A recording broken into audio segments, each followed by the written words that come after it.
सोलापूर शहरातील सहस्त्रार्जुन शैक्षणिक संकुलात 77वा प्रजासत्ताक दिन मोठ्या उत्साहात साजरा करण्यात आला।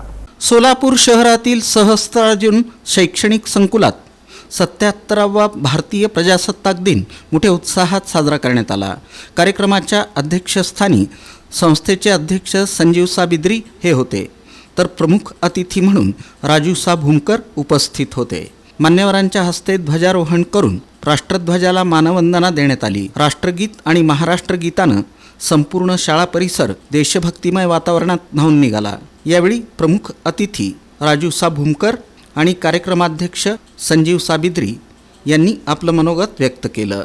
या प्रसंगी कैलासवासी बाबूराव भूमकर यांच्या स्मरणार्थ आयोजित शहरस्तरीय वक्तृत्व स्पर्धेचं बक्षीस वितरण मान्यवरांच्या हस्ते करण्यात आलं। त्यानंतर विद्यार्थ्यांनी देशभक्तीपर गीत, भाषणं आणि सांस्कृतिक कार्यक्रम सादर करत उपस्थितांची मनं जिंकली।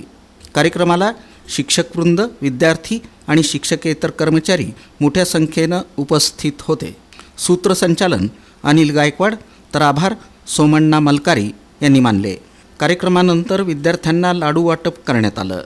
वक्तृत्व स्पर्धेतील विजेते याप्रमाणे: प्रथम मानसी थोरात, वीर तपस्वी प्रशाला; द्वितीय सृष्टी वाघोले, सिद्धेश्वर कन्या प्रशाला; तृतीय स्नेहा कोरे, सहस्त्रार्जुन प्रशाला; उत्तेजनार्थ जरीना शेख, संभाजीराव शिंदे प्रशाला; प्रचिता बाळुंगी, आसावा प्रशाला।